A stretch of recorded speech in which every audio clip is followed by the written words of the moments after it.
La journée, elle commence à l'atelier, donc on fait la mise en route et on fait un petit débrief technique avec les poseurs. Confort Habitat, c'est une grande famille.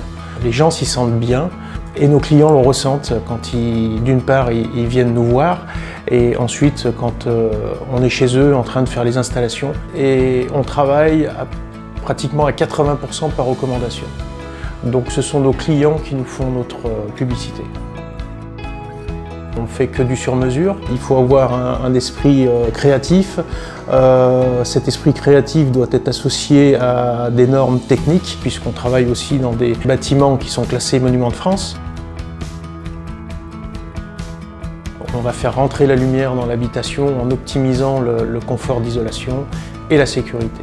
Les gens veulent apporter une valeur ajoutée sur leur confort et leur patrimoine. On fait beaucoup de rénovations de grosses maisons en pierre dorée, très haut de gamme, aussi des villas design, des villas d'architectes.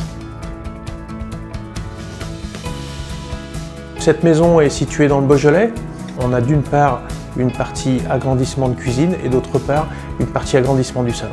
Nous avions une contrainte technique sur ce projet puisque la toiture existante était relativement basse. Et on a été obligé de faire ce qu'on appelle une arase de forget de façon à pouvoir rehausser le projet et donner une hauteur sous plafond qui soit sympathique et agréable. Nous avons fait une rénovation avec une fabrication sur mesure qui était pour ce type de projet indispensable. Il y a eu des créations d'ouverture où on a fait des grands châssis galandage dans des murs en pierre dorée et c'était techniquement très compliqué. Ce qui me rend fier, c'est quand un projet, on nous apporte un projet en disant que le projet est irréalisable et que nous arrivons à le réaliser et à répondre à toutes ces contraintes techniques. Et je suis aussi très fier de voir que tous nos salariés sont fiers de l'entreprise dans laquelle ils évoluent.